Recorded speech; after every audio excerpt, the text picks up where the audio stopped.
Hola amigos, un saludo. Bienvenidos de nuevo a nuestro espacio.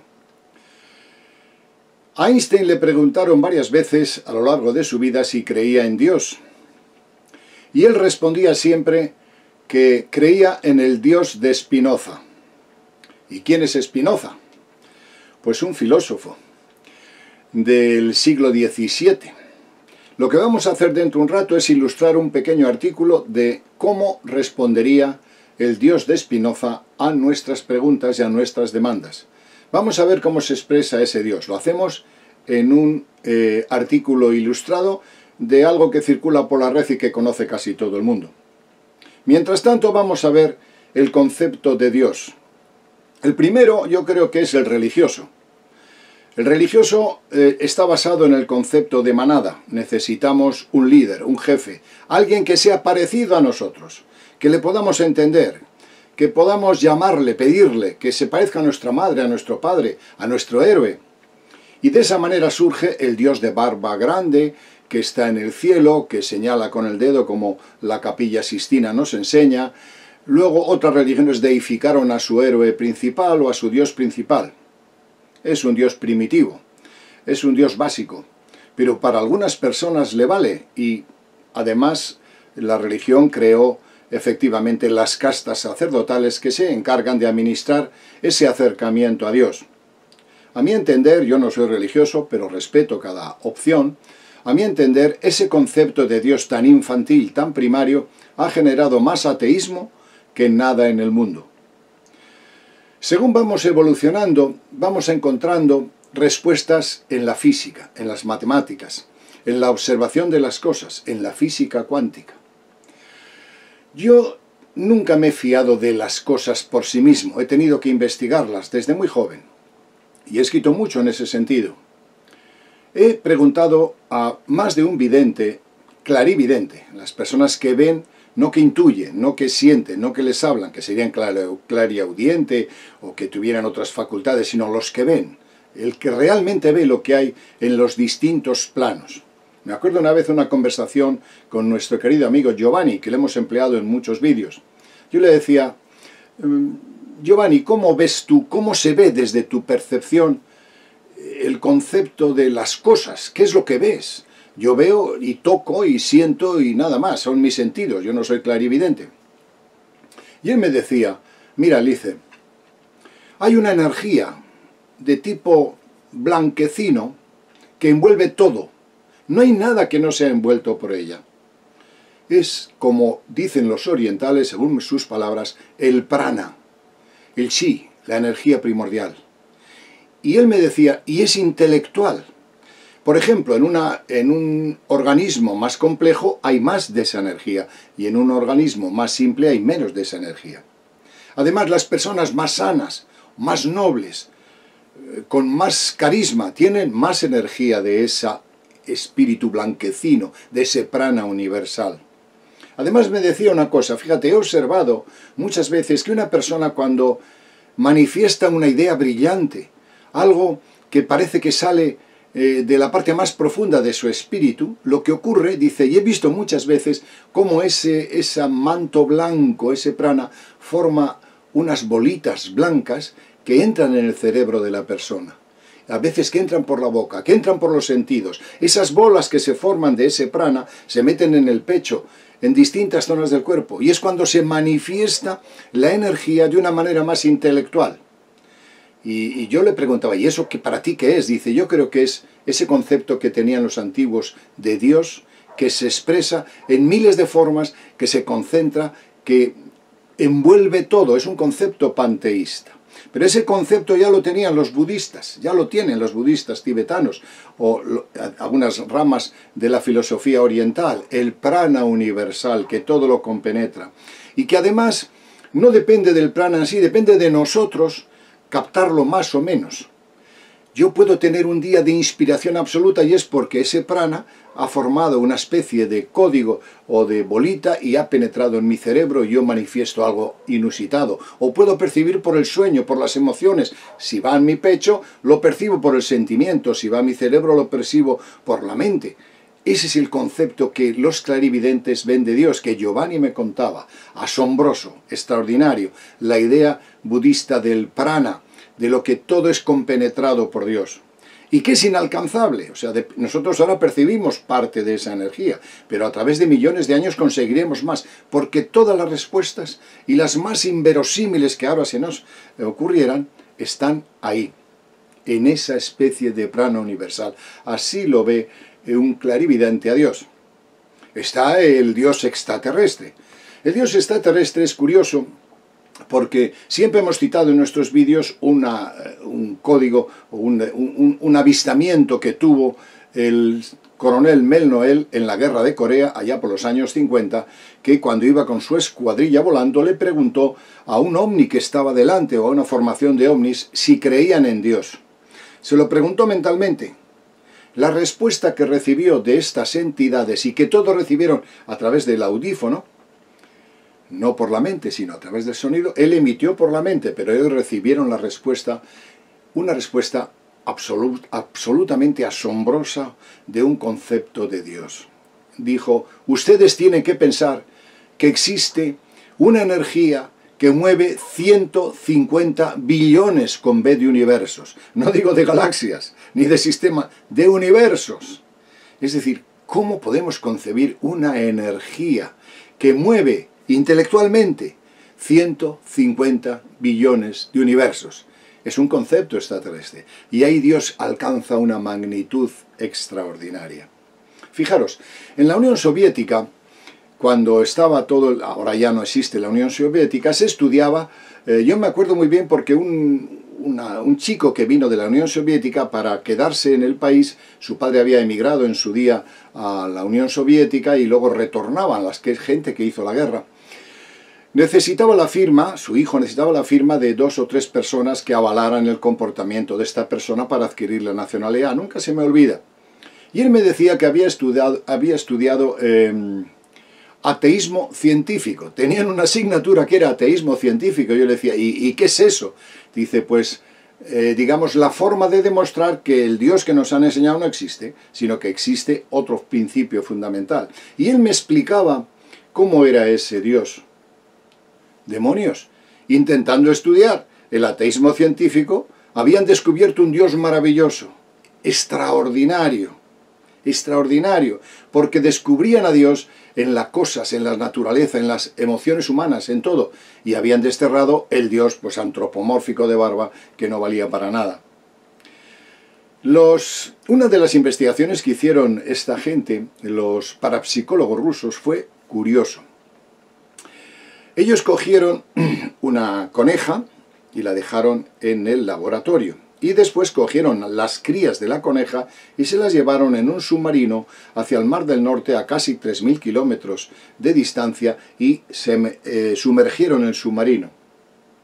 Lo que hicieron fue un poco atroz, pero para el experimento no había otro remedio.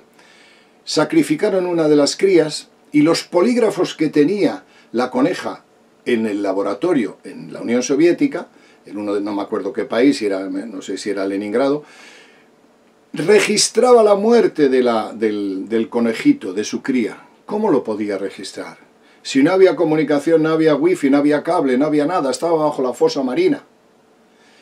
Ese ateísmo científico intentaba demostrar que existe algo que conecta, que nos compenetra, que nos une. Y con eso echamos mano de otra idea, el entrelazamiento cuántico. Esto ya es otro mundo, estamos en la era de Acuario y la ciencia va descubriendo cosas extraordinarias. Extraordinarias. Voy a coger 2 subpartículas para que lo veáis, 2 subpartículas muy sui generis, ¿eh? Bueno, pues aquí tengo las 2 subpartículas del átomo. Imaginaos que esto es chiquitín, chiquitín, es el mundo cuántico, el mundo de los movimientos dentro del átomo. Fijaros, se ha observado que las partículas reaccionan como onda o como cuerpo en función de quién la observa y cómo la observa. Se está empezando a descubrir que esas subpartículas reaccionan a mi conciencia, a mi pensamiento, a mi emoción. Es decir, es como si la materia, en su grado más insignificante, fuera capaz de captar emociones y de modificar su comportamiento en función de la emoción. Alucinante. Que una subpartícula tan pequeña tenga conciencia. ¿Y por qué tiene conciencia? Porque reacciona a mis emociones. Y la misma partícula, en las mismas condiciones, siendo observado por un científico o por otro, cambia, modifica su comportamiento, su estado cuántico, lo modifica. Esta es una idea interesante, porque si se da en el microcosmos, en el mundo subatómico, ¿qué se dará en el macrocósmico? Por cierto, han empezado yo a hacer investigaciones en ese sentido, no en el átomo, dentro del átomo, sino fuera. Con esto nos vamos al entrelazamiento cuántico. Madre mía, ¿qué es eso? Imaginaros dos partículas de un producto que están íntimamente unidos, de un elemento que está subpartículas cuánticas. Bien, yo cojo esta partícula y la mando a 50 millones de años luz, o más lejos, al confín del universo. Fijaros, si la mando allí, esta que se queda aquí, si yo modifico el estado cuántico de esta partícula, aunque esté a 70, 80, 1000 millones de años luz, instantáneamente se modifica en igual medida la que hemos desplazado y que formaba parte del mismo estado cuántico. Sin cables, sin wifi, sin internet, sin la velocidad del espacio y del tiempo, se modifica automáticamente. Esto se va a emplear dentro de 30 o 40 años para las computadoras. Se acabaron los cables, lo que hizo Tesla. Se acabó los cables, se acabó la conexión. Va a ser mediante el reflejo cuántico. Entrelazamiento cuántico. Pero fijaros, aquí se nos abren otras posibilidades interesantísimas. Si yo esto que desplazo a millones de años luz de aquí, lo hago a la velocidad de la luz, y esto lo ralentizo bajo un campo magnético, estamos, mientras que en este han pasado un minuto, aquí han pasado 200 años o 50 años. ¿Qué estamos haciendo? Interferir en el pasado y en el futuro, en el pasado y en el futuro. El viaje al pasado está a punto. Teóricamente ya se puede hacer. Y ya se ha hecho algún experimento con fotones donde se ha visto que efectivamente puede haber un salto en el espacio y en el tiempo. Extraordinario. Pero fijaros, lo que dice la física cuántica, que un estado así cuántico estable, cuando se separa, se lleva, aunque se separa millones de años luz, se lleva las características, y si yo modifico aquí, se modifica esta instantáneamente. Pero si os dais cuenta, toda la materia del universo ha estado junta, ha sido un cuerpo, ha sido un Big Bang. Por tanto, esa energía que envuelve cada cosa, que es la que hablaba del vidente de Giovanni que lo veía, o de los tibetanos, o de los budistas, alguna de las ramas budistas, lo está descubriendo la física cuántica. Todo está conectado. Y hay millones y millones y millones de universos. Y están conectados bajo un plasma. Eso se está descubriendo en los laboratorios. Y este Dios que estamos descubriendo se hace maravilloso, sugestivo, extraordinario. Y el de la Barbas que pintó Miguel Ángel en la Capilla Sistina parece que disminuye de protagonismo, porque este nos gana. Claro, se están ya haciendo experimentos no en el mundo interior del átomo, en el aspecto cuántico, en las partículas atómicas. Ya se han hecho en productos, o sea, ya en productos no cuánticos, sino en objetos. Se están empezando a hacer experimentos. ¿Qué pasará dentro de 40 años? Madre mía, descubriremos a un Dios maravilloso. La ciencia es extraordinaria. Las posibilidades de encontrar respuesta nos hace soñar. Bueno, pues fijaros. Hay unos experimentos, vamos rápido, porque si no el vídeo se nos va a hacer largo, lo siento. Kay Blaster, el interrogador de la CIA, de un servicio secreto americano, que ponía polígrafos, sensores en el individuo, la máquina de la verdad o la máquina de la mentira, como queráis llamarlo, es decir, me ponen unos electrodos y si yo digo que una cosa que es mentira, el electrodo suena. Bien, a este hombre se le ocurrió, a este interrogador se le ocurrió poner los polígrafos a las plantas para medir la capacidad de reacción cuando se regaba. ¿Qué ocurrió? No parecía que respondía al riego. Se regaba y la planta no me hacía mover los sensores. Pero de repente, un día, su ayudante llevaba en un cubo unas gambas, se llaman, unos productitos de mar, unas gambas se llaman aquí en España, no sé cómo las llamáis allí. Bueno, y las fue a echar al agua hirviendo. Estaban vivas. Y al echarlas en agua hirviendo, la planta empezó a gritar, a hacer sonidos. Estaba captando la muerte de un ser vivo. Y eso dejó alucinado a Kate Blaster. Pero no se quedó ahí la cosa, siguió haciendo experimentos y se daba cuenta, por ejemplo, que la acción sobre una planta, en el laboratorio, producía la misma reacción en plantas que estaban a kilómetros de distancia, de la misma especie. Había una comunicación que ahora se está descubriendo en la comunicación cuántica. Curioso. Fijaros, hicieron un experimento extraordinario.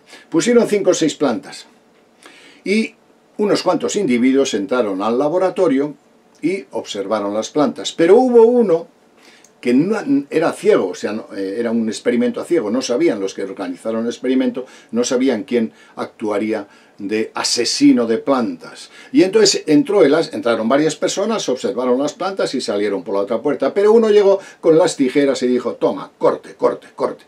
Y dejó solo una planta, las demás las cortó. Cuando pusieron los polígrafos de nuevo a las plantas y fueron entrando uno a uno las personas que habían participado en el experimento, el asesino, el que había cortado las plantas, hizo reaccionar a los polígrafos y empezaron a gritar con pavor, con temor. La planta había detectado la emoción, el sentimiento, la agresividad del individuo. ¿Os dais cuenta cómo se comunica cuánticamente, directamente, la energía de las emociones? Eso es Dios. Eso es Dios. Es un nuevo mundo. Un mundo para concebir, no un Dios de barbas, sino un Dios maravilloso de la mano de la ciencia. El entrelazamiento cuántico. Cuando dos partículas se separan y modificando esta, aunque esta esté a millones de años luz, se modifica igual. En el mismo instante, sin cables. Madre mía, qué futuro nos espera. Bueno, no quiero hacer largo el vídeo porque lo que quiero es echar unos flashes para investigar, para que veáis que Dios alcanza una dimensión enorme en la era de Acuario. En la era de Acuario hemos descifrado el genoma humano, hemos conseguido estas energías y las religiones se quedan cortas. Además, como están llenas de escándalos, de pederastia y otras cosas, pues no solo se quedan cortas, sino que producen ateísmo. Pero el ateo científico, como decía mi amigo ruso, por intentar demostrar que no existe Dios, se encuentra con un Dios mayor, un Dios maravilloso, que actúa con nuestras emociones. Vamos a ver ahora el vídeo de Spinoza, a ver cuál es el Dios de Einstein, y luego hacemos unos comentarios, ¿vale?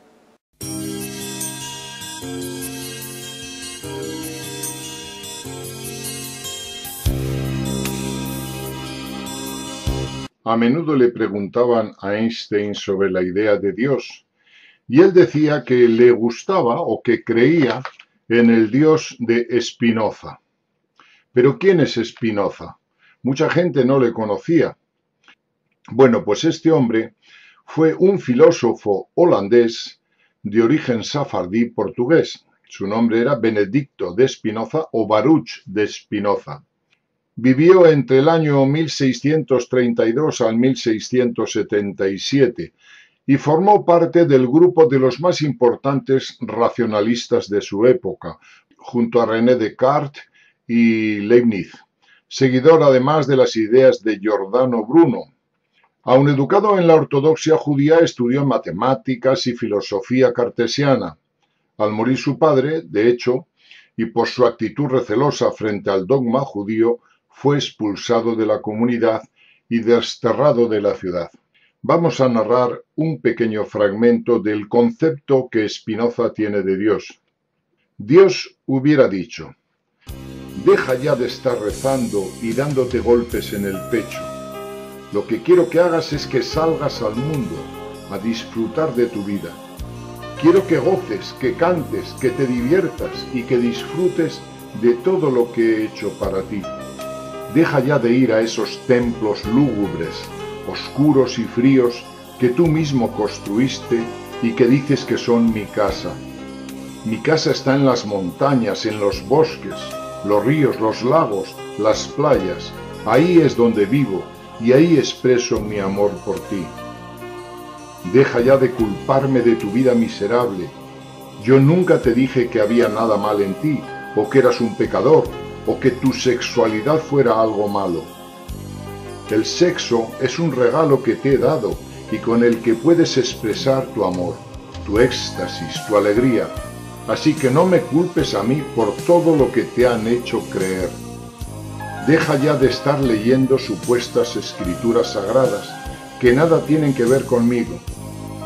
Si no puedes leerme en un amanecer o en un paisaje, en la mirada de tus amigos, en los ojos de tu hijo, no me encontrarás en ningún libro. Confía en mí y deja de pedirme. ¿Me vas a decir a mí cómo hacer mi trabajo? Deja de tenerme tanto miedo. Yo no te juzgo, ni te critico, ni me enojo, ni me molesto, ni castigo. Yo soy puro amor. Deja de pedirme perdón, no hay nada que perdonar. Si yo te hice, yo te llené de pasiones, de limitaciones, de placeres, de sentimientos, de necesidades, de incoherencias, del libre albedrío. ¿Cómo puedo culparte si respondes a algo que yo puse en ti? ¿Cómo puedo castigarte por ser como eres si yo soy el que te hice? ¿Crees que podría yo crear un lugar para quemar a todos mis hijos que se portan mal por el resto de la eternidad? ¿Qué clase de Dios loco puede hacer eso?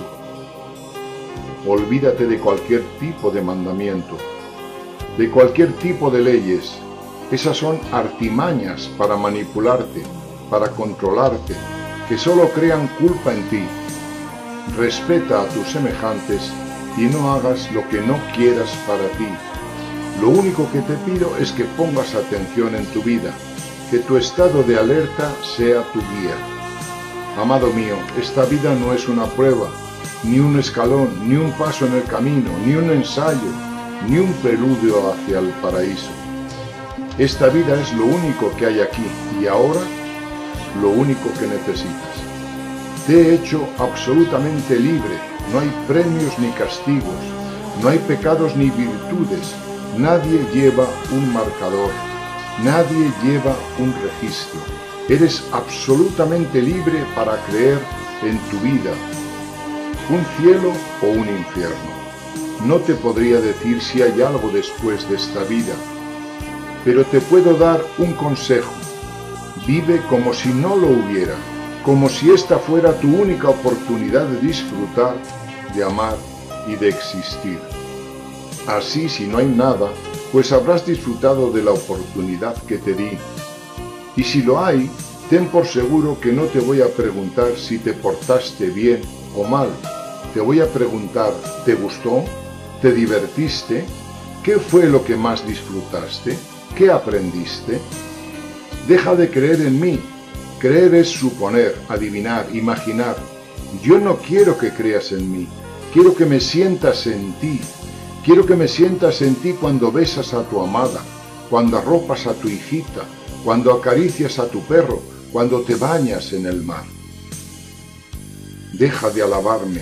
¿Qué clase de Dios ególatra crees que soy? Me aburre que me alaben, me harta que me engrandezcan. ¿Te sientes agradecido? Demuéstralo cuidando de ti, de tu salud, de tus relaciones del mundo. ¿Te sientes mirado o sobrecogido?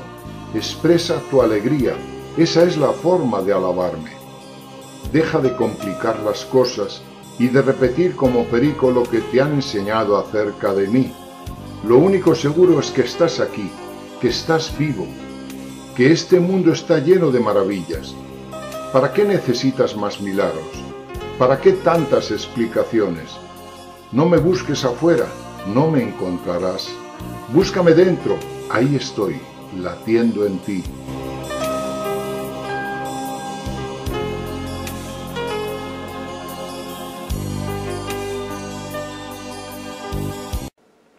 Bien amigos, ¿qué tal? ¿Os gusta el Dios de Spinoza? Bueno, algunos sí, otros no. Para algunos puede ser un fenómeno herético, para otros una ilusión. Fijaros, os recomiendo que veáis una película que en título español se llama el hombre que conocía el infinito. Es de Ramanujan, un matemático indio que cuando la Segunda Guerra Mundial, en los años 50, se fue a Inglaterra a exponer sus teorías. Allí conectó con matemáticos y sobre todo con uno que se hizo amigo suyo, matemático, y este hombre era un ateo, no creía en Dios, era matemático, era razonable. Sin embargo, Ramanujan, con toda su filosofía, intuía unas fórmulas, recibía unas fórmulas extraordinarias. La pena es que murió a los 33 años, 32 o 33 años, como los grandes genios. Es una edad maldita, no sé qué pasa. Ramanujan entregó en su momento unas fórmulas que hizo tambalear la ciencia de entonces. En un momento determinado, como vais a ver, voy a cortar un poquito la película, Ramanujan le dice a su amigo, al científico, dice: las fórmulas que yo recibo, las recibo de mi diosa. Y el otro dice: yo no puedo creer en eso, soy matemático. Al final, pues es romántico, pero dice: no creo en eso, en esa diosa que tú me dices, pero creo en ti. Muy bonita el razonamiento.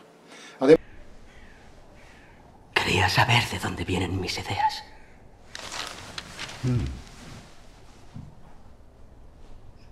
De mi diosa, Namagiri. Ella me habla. Pone fórmulas en mi lengua cuando duermo, a veces cuando rezo.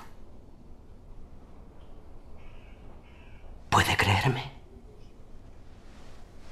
Porque si es mi amigo, sabrá que le estoy diciendo la verdad. Si de verdad es mi amigo.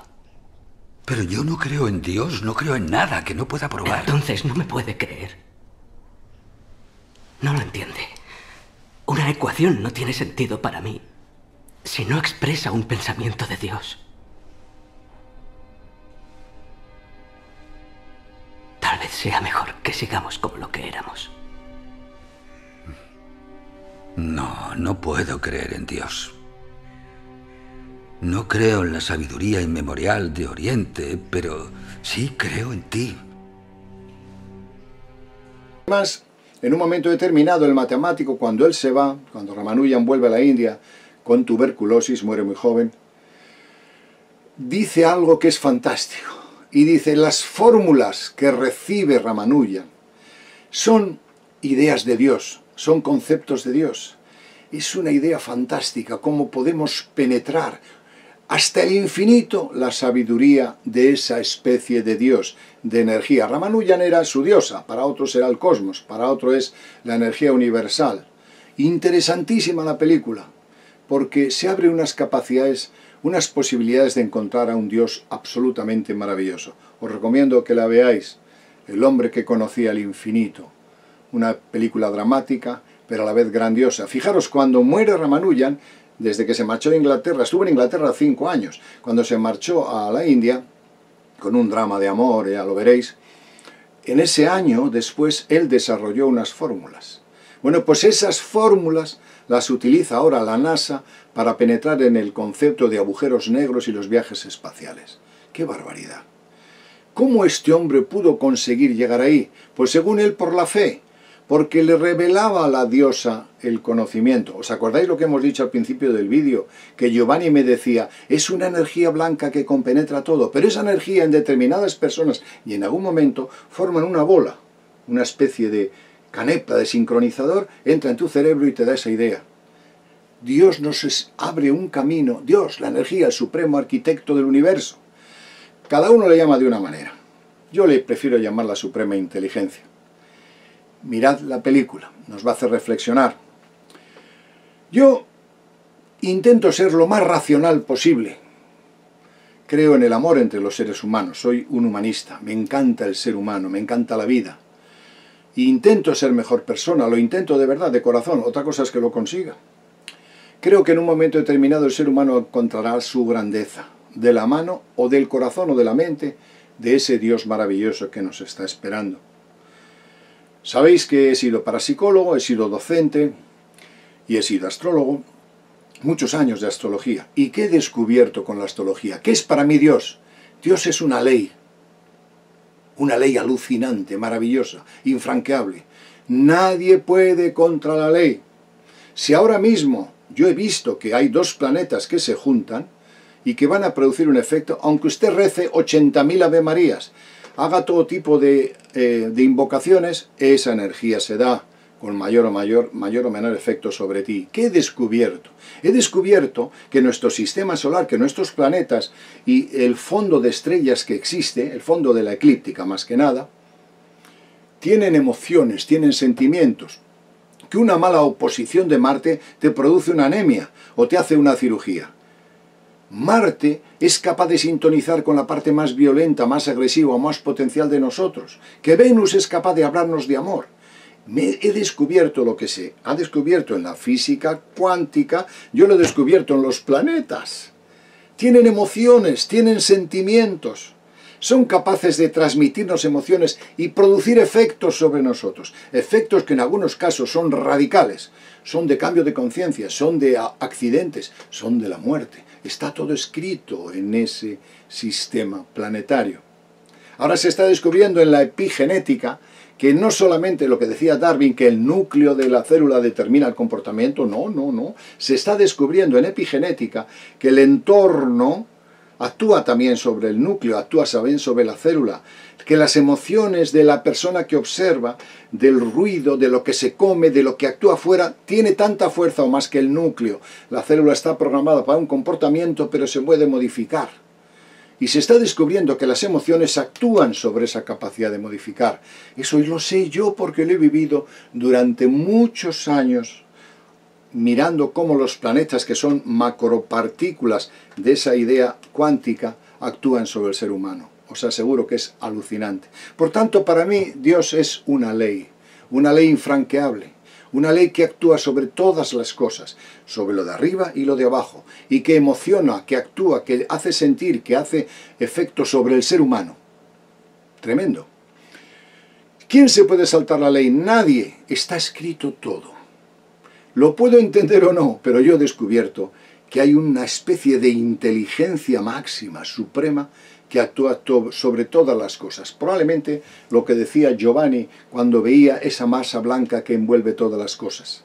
Bueno, pues yo he descubierto que los planetas, que lo externo actúa sobre nosotros, modificando emociones, sentimientos, agresividad, salud, todo eso actúa. Por tanto, ¿qué es Dios? Algo inalcanzable. De hecho, hay en algunas investigaciones de fenómeno extraterrestre, algunos le llaman el profundo. Dice, ¿qué es el profundo? No lo sabemos, no lo sabemos, pero lo añoramos, lo buscamos, lo perseguimos, porque es inalcanzable.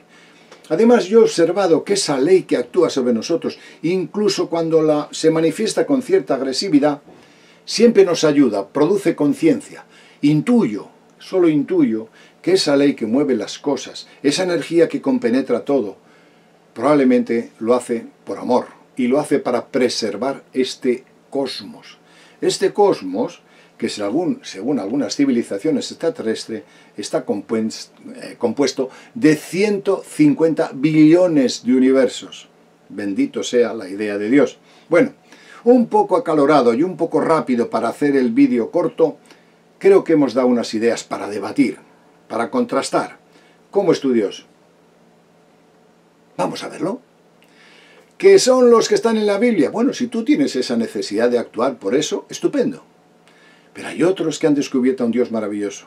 Por tanto, este vídeo quizá no diga mucho para los antiguos, pero sí para nuestros nietos, para nuestros jóvenes, porque van a encontrar un mundo maravilloso y Dios va a alcanzar una dimensión inalcanzable hasta ahora. Mágico, milagroso, maravilloso. Tengo que afirmar que he nacido pronto. Yo he nacido pronto. Si ahora tuviera la edad de mi nieto, que tiene 16 años, o del otro, que tiene 13, estaría encantado. Claro, tendría la conciencia de una persona de 16 años, pero si pudiese nacer ahora, me espera un mundo nuevo maravilloso. Solo en 50, 60 años, si os dais cuenta, hemos cambiado la historia de tal manera que en estos 50, 60, 70 años hemos avanzado proporcionalmente de lo que habíamos avanzado hasta la antigüedad, hasta hace 5.000 años, hemos avanzado la proporcional de 1.000.000 de años. O sea, 5.000 años han producido 5 cambios, en 70 años hemos producido millones de cambios. ¿Qué nos espera? Un camino absolutamente maravilloso. ¿Qué quiere este vídeo? Establecer debate. Vamos a ver si lo descubrimos entre todos. Vamos allá. Lo siento, es un poco rápido, pero si metemos el vídeo muy largo se hace pesado. Y aún así creo que va a alcanzar bastante tamaño. Os mando un saludo cariñoso y quedo con vosotros para la próxima edición, para el próximo vídeo. Hasta siempre. Chao.